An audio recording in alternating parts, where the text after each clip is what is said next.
जय हिंद दोस्तों। UPSC PT 2023 के संभव सीरीज के इस वीडियो में आपका स्वागत है। तो चलिए देखते हैं क्वेश्चन को। पहला क्वेश्चन है, संसदीय समितियों के संबंध में निम्नलिखित कथनों पर विचार कीजिए। पहला कथन है, विभागीय स्थायी समितियां और सदन समितियां या सेवा समितियां संसदीय स्थायी समितियां हैं। यह कथन सही है। अस्थायी समितियों द्वारा किया जाने वाले कार्यों की प्रकृति के आधार पर अस्थायी समितियों को निम्नलिखित 6 श्रेणियों में वर्गीकृत किया जा सकता है, जिसमें वित्त समितियां, विभागीय स्थायी समितियां, जांच के लिए समितियां, परीक्षण और नियंत्रण के लिए गठित समितियां, सदन के लिए दिन प्रतिदिन के कामकाज से संबंधित समितियां और सदन समितियां या सेवा समितियां हैं। इसमें ये दोनों समितियां आती हैं, अतः यह कथन सही है।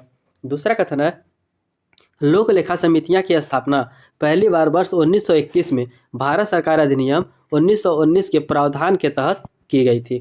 ये कथन सही है। लोक लेखा समिति को पहली बार वर्ष 1921 में भारत सरकार अधिनियम 1919 के प्रावधान के तहत स्थापित किया गया था और तब से यह अस्तित्व में है। यह 3 वित्तीय समितियों में से एक है। उपर्युक्त कथनों में से कौन सा कथन सही है? तो इसका सही उत्तर हो जाएगा विकल्प सी, 1 और 2 दोनों। नेक्स्ट क्वेश्चन है, निम्नलिखित कथनों पर विचार कीजिए। प्राक्कलन समिति में 30 सदस्य होते हैं जो केवल लोकसभा से ही होते हैं। ये कथन सही है। अगर जो मूलतः देखा जाए तो इसमें 25 सदस्य होते थे, लेकिन वर्ष 1956 में इसकी सदस्य संख्या बढ़ाकर 30 कर दी गई थी। ये 30 सदस्य लोकसभा से होते हैं। इस समिति में राज्यसभा का कोई प्रतिनिधित्व नहीं होता है, इसलिए यह कथन सही है। दूसरा कथन है, कृष्ण मेनन समिति की सिफारिश पर सार्वजनिक उपक्रम समिति को स्थापित किया गया था। यह भी कथन सही है। सार्वजनिक उपक्रम समिति का गठन वर्ष 1964 में कृष्ण मेनन समिति की सिफारिश पर किया गया था।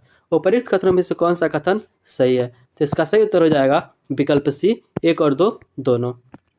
नेक्स्ट क्वेश्चन, निम्नलिखित कथनों पर विचार कीजिए। सरकारी आश्वासन समिति सदन में मंत्रियों द्वारा दिए गए आश्वासनों और वचनों की जांच करती है। यह कथन सही है। सरकारी आश्वासन समिति मंत्रियों द्वारा समय समय पर सदन में दिए गए आश्वासन, वचनों और प्रतिज्ञाओं की जांच करती है और किस सीमा तक इसका कार्यान्वयन हुआ है इस पर प्रतिवेदन देती है।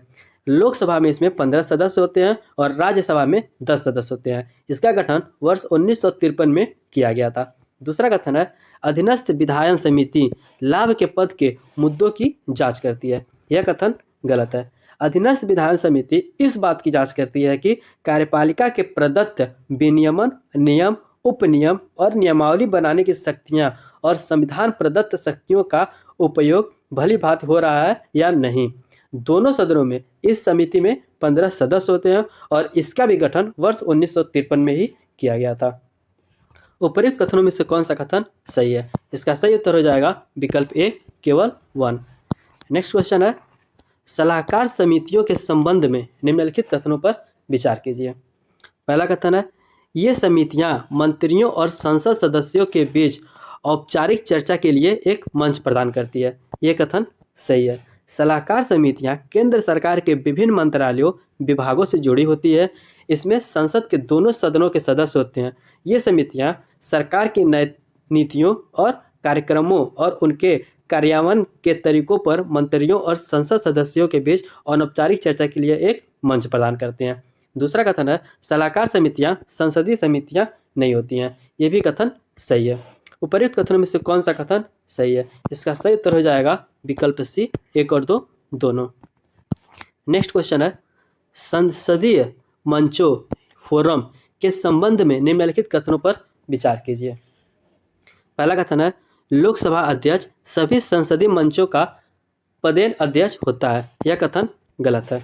लोकसभा अध्यक्ष जनसंख्या और सार्वजनिक स्वास्थ्य संबंधी संसदीय मंचों को छोड़कर सभी मंचों के पदेन अध्यक्ष होते हैं। जनसंख्या और सार्वजनिक स्वास्थ्य संबंधी संसदीय मंचों के पदेन अध्यक्ष राज्यसभा के सभापति होते हैं तथा पदेन सह अध्यक्ष लोकसभा के अध्यक्ष होते हैं।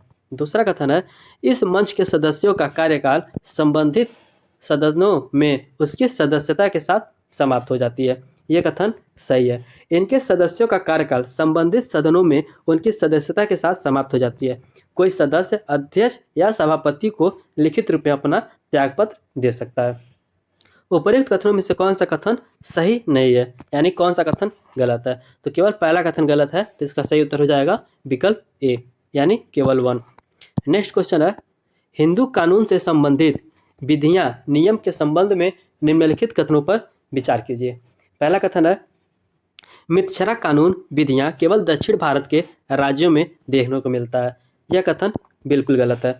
मितशरा पद की उत्पत्ति याज्ञवल्क्य स्मृति को ज्ञानेश्वर द्वारा लिखित एक टीका के रूप में नाम से हुई थी और भारत के सभी भागों में इसका प्रभाव देखने को मिलता है और यह बनारस, मिथिला, महाराष्ट्र और द्रविड़ शैली के उप विभाजित हुआ है। दूसरा कथन है, मितशरा कानून विधियों के तहत पुत्र का जन्म से कोई स्वतः स्वामित्व अधिकार नहीं होता, परंतु वह अपने पिता की मृत्यु के बाद स्वतः ही इस अधिकार को प्राप्त कर लेता है। यह भी कथन गलत है। जन्म से इस संयुक्त परिवार के पौत्रिक संपत्ति में पुत्र की हिस्सेदारी होती है, इसलिए यह कथन गलत हो जाता है। तीसरा कथन है, दया भाग कानून विधियां के अनुसार पिता के जीवन काल में पुत्र का प्रशन का अधिकार प्राप्त नहीं होता। यह कथन सही है। पुत्र का संपत्ति पर जन्म से स्वतः स्वामित्व या अधिकार नहीं होता, परंतु वह अपने पिता के मृत्यु के बाद स्वतः इस अधिकार को प्राप्त कर लेता है। उपर्युक्त कथनों में से कौन सा कथन सही है? तो इसका सही उत्तर हो जाएगा विकल्प सी, केवल 3। नेक्स्ट क्वेश्चन है, कृषि और प्रसंस्कृत खाद्य उत्पाद निर्यात विकास प्राधिकरण किस मंत्रालय के तहत कार्य करता है? इसका सही उत्तर हो जाएगा विकल्प सी, वाणिज्यिक और उद्योग मंत्रालय। नेक्स्ट क्वेश्चन है, TSR सुब्रमण्यन समिति निम्नलिखित में से किससे संबंधित है? अगर जो देखें तो हाल ही में सर्वोच्च न्यायालय ने केंद्र सरकार को अखिल भारतीय स्तर पर एक समर्पित भारतीय पर्यावरण सेवा स्थापित करने के लिए कहा और यह भारतीय पर्यावरण सेवा की गठन की सिफारिश वर्ष 2014 में पूर्व कैबिनेट सचिव TSR सुब्रमण्यन की अध्यक्षता वाली एक समिति द्वारा की गई। तो इसका सही उत्तर हो जाएगा ऑप्शन बी, भारतीय पर्यावरण सेवा की स्थापना से। नेक्स्ट क्वेश्चन है, निम्नलिखित कथनों पर विचार कीजिए। भारत में दाम्पत्य वैवाहिक अधिकारों की बहाली की अवधारणा औपनिवेशिक काल से उत्पन्न हुई। ये कथन सही है। वैवाहिक अधिकारों की बहाली की अवधारणा को अब हिंदू पर्सनल लॉ में संहिताबद्ध किया गया है, लेकिन इसकी उत्पत्ति औपनिवेशिक काल से हुई थी। दूसरा कथन है, पर्सनल लॉ और आपराधिक कानून दोनों में दाम्पत्य वैवाहिक अधिकारों को मान्यता दी गई है। ये भी कथन सही है। विवाह तलाक से संबंधित हिंदू पर्सनल लॉ तथा आपराधिक कानून दोनों में ही इस अधिकारों को मान्यता दी गई है, जिसके तहत पति या पत्नी को भरण पोषण और गुजारा भत्ता की भुगतान की आवश्यकता होती है। उपर्युक्त कथनों में से कौन सा कथन सही है? इसका सही उत्तर हो जाएगा विकल्प सी, 1 और 2 दोनों। नेक्स्ट क्वेश्चन है, निम्नलिखित कथनों पर विचार कीजिए। सेंडाई जापान में तीसरे संयुक्त राष्ट्र विश्व सम्मेलन में आपदा जोखिम न्यूनीकरण के लिए सेंडाई फ्रेमवर्क को अपनाया गया था। ये कथन सही है। अगर जो देखें तो इसे 14 से 18 मार्च 2015 तक सेंडाई मियागी जापान में आयोजित आपदा जोखिम न्यूनीकरण पर तीसरे संयुक्त राष्ट्र विश्व सम्मेलन में अपनाया गया था, अतः यह कथन सही है। दूसरा कथन है, सेंडाई फ्रेमवर्क योकोहामा रणनीति और एक सुरक्षित दुनिया के लिए कार्य योजना का उत्तराधिकारी फ्रेमवर्क है। यह कथन गलत है। यह योकोहामा रणनीति और सुरक्षित दुनिया के लिए कार्य योजना के लिए नहीं है, यह ह्यूगो फ्रेमवर्क फॉर एक्शन 2005 से 2015 तक का उत्तराधिकारी फ्रेमवर्क है, इसलिए यह कथन गलत हो जाता है।